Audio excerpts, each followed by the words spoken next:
Networking at Noon. Super excited to be here with you today as we talk about networking. And I have another one of my Asentiv friends joining us. Today, we have Bharat joining us from India. Welcome. Thank you, Tiffanie, for inviting me. It's early morning and early afternoon in US, but it's early night here. Yes. One of the advantages of this online world is we get to chat. One of the disadvantages is making sure we can make the time work for everyone. So that's always an interesting challenge. Now, how long have you been with Asentiv? So I can remember 2015 was my first trip in US with Asentiv, and being in the conference, Master Franchisee Conference, as a visitor. And I just got connected what's happening, and I thought this is the thing, I need to do it. So 2016 onwards, it's 5 years, already 5 years to the journey, and a lot of things have changed in the last 5 years. I'm loving it, and it's a great 5 year journey, and looking forward to 10 more years with Ascensive. And that'll put, I'm sitting here thinking, how long have I been? Because I was with Asentiv. So you joined when we were still Referral Institute. Yes. I think that was 2017 or 18 that we had the name change. Ascensive, yeah. Yeah. So I started. Sorry. No, go ahead. I see a lot of transition from Referral Institute to Ascensive, Ascensive US to Ascensive Swiss. Every year there's something new coming up. Yes. And that's great. You've got to have new, though. I love, the base and the core. At least one of the things that I love within the Asentiv realm is the Ignite Your Business program, formerly Certified Networker program or Certified Pro. Asentiv Pro in other parts of the world. So tell us, what drew you to Asentiv, and how has your life changed over the last 5-6 years with your involvement with the organization? So, Tiffanie, as you know, the emotional connect what you get when you work with Asentiv. And I remember for the first time when I was going through my ECC, I didn't get my ECC. And I didn't get it completely. I was completely lost what I'm doing. I didn't get it only. But then I sat with one of our colleagues in US on a one-to-one basis. Then I could understand what I'm doing and why I'm doing that. And I saw there's a bigger impact while doing Asentiv. So after doing Asentiv and being in Asentiv right now, my life has changed completely. Not even my life, my family life has changed because there's a balance between work and life. And you can balance the work timing and balance the life timing also. How much time you have to give it to family, how much time you have to give work to work. You can really schedule it and make money also. You're enjoying the work. It is not that you're doing it forcefully to earn money. You're enjoying the work, you're impacting people and having a life and work balance. That's the biggest thing which people look for it. No matter how much money you have it, but if you don't have a balance in your life and work, it's still challenging. So Ascensive has given a great change in my life, and I can really balance my life and work totally. And my family is more happy. So tell me a little bit about your family. So happily married since last 20 years and stay with my father. My father is a mentor to me, and he has achieved a lot, and right now completely busy in social life. Pre-COVID, yes, but post-COVID, he's being less in social life. And I got two young teen daughters. One is 18 and they're going to graduate college in 2 years. And the second one is going to finish a school, and she's already thinking to go to US or UK for the college admission. She's like, I want to explore a little bit, huh? Yeah, she wants to explore, and she wants to be among the elite people. A perfect go-getter, you can say.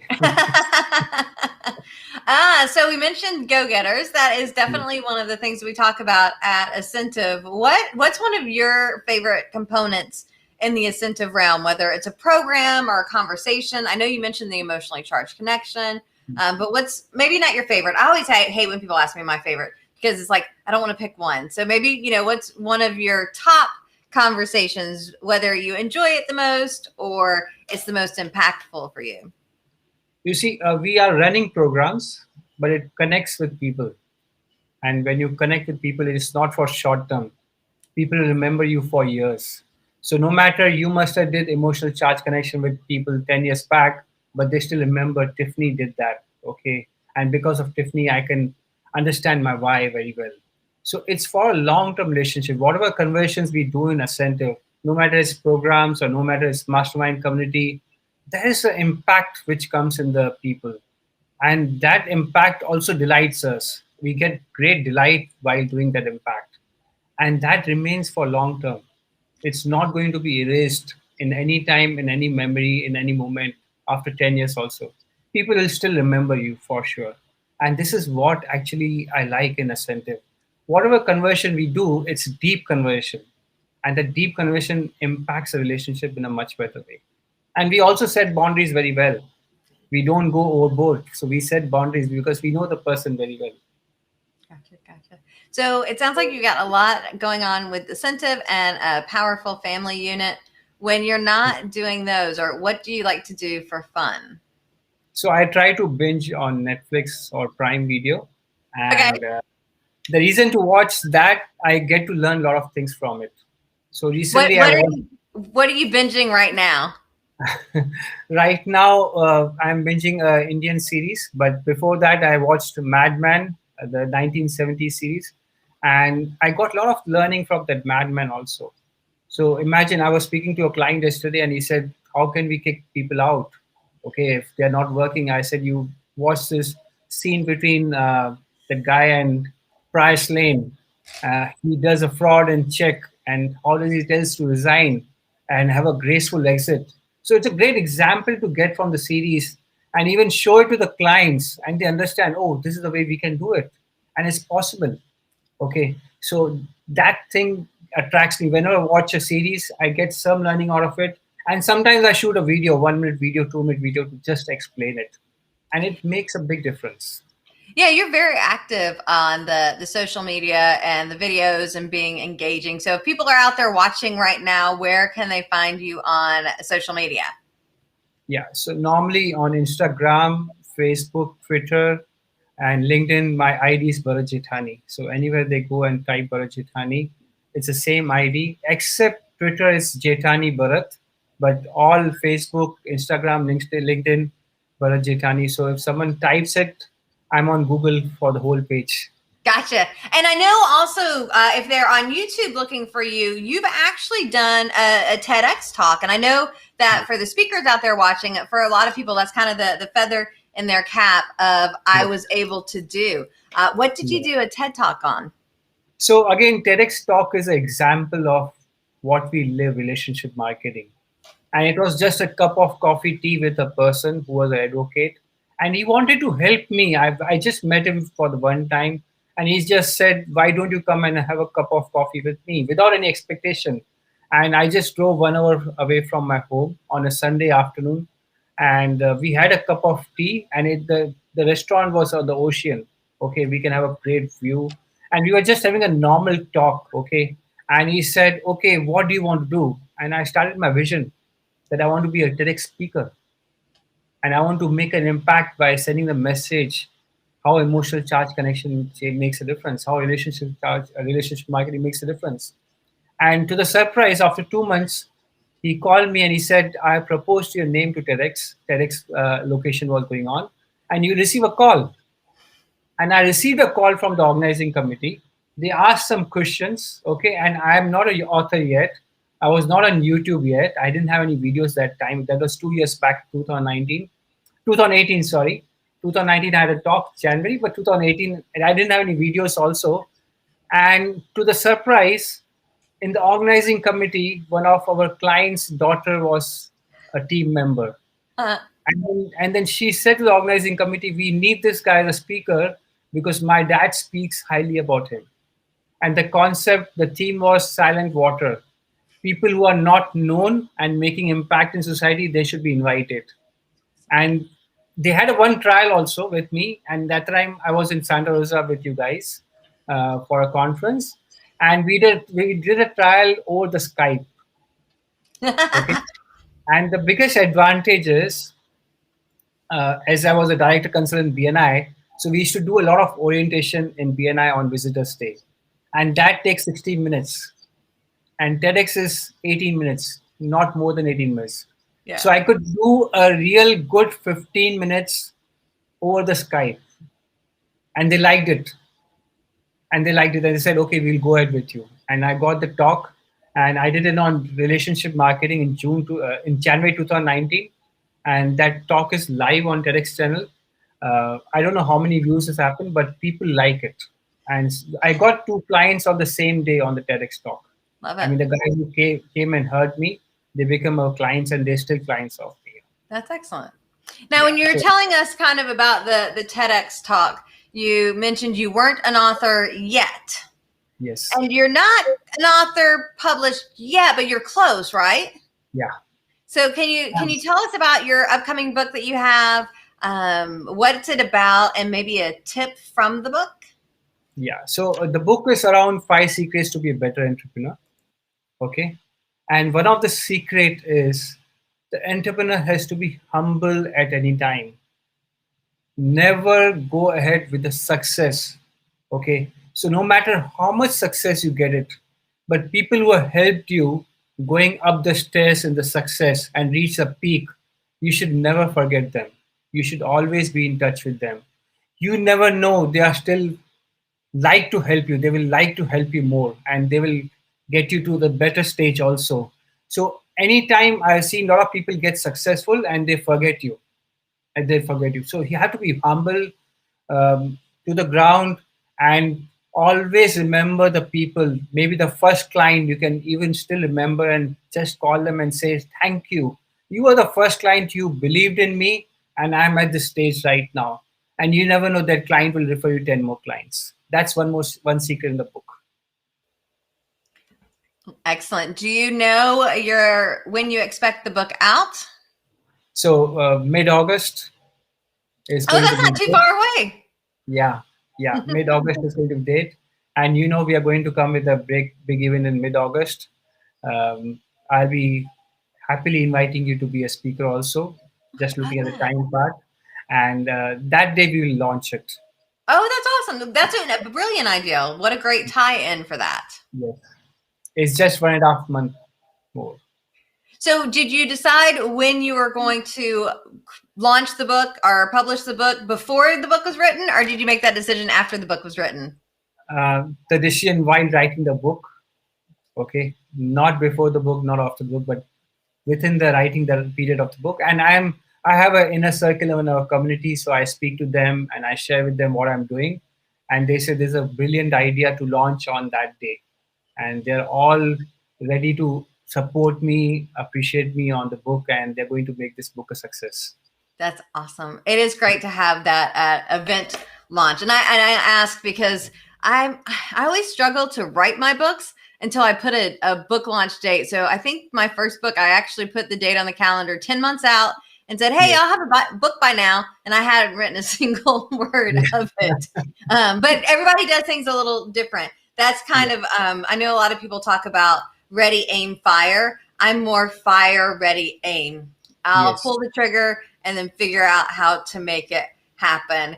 When it comes to behavioral style, I'm fast-paced, and that's how that goes. Now, interestingly enough, mentioning behavioral styles, because I think some people oftentimes get behavioral styles. So we offer the Room Full of Referrals program at Asentiv with the go-getters, promoters, nurturers, and examiners.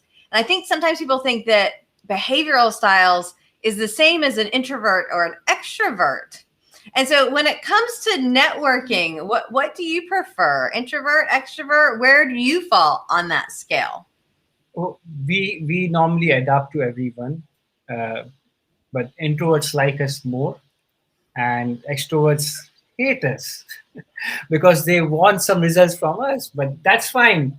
But we know how to adapt to them. And for introverts, especially nurturers, okay, they like to adapt to the whole world and make a difference for them instead of oneself. And for me, networking is not a challenge, and I don't even get upset if someone doesn't talk to me. It's fine. Not today, but after 1 year, they will come and talk to me. Sometimes they will understand and they will come and talk to me. And it has happened at the networking event. They just greet it and they don't talk. But after 1 year, they come to my office and speak to me. So that has happened. So no regrets. I know it's interesting. I often get when I'll mention, "Hey, I'm an introvert," and they're like, "No, you're not." And I'm like, "This wasn't a conversation or a debate." But I think introverts can be amazing networkers, just like extroverts can be. I think they both have bonus skills. It's just like how do we deal with the people?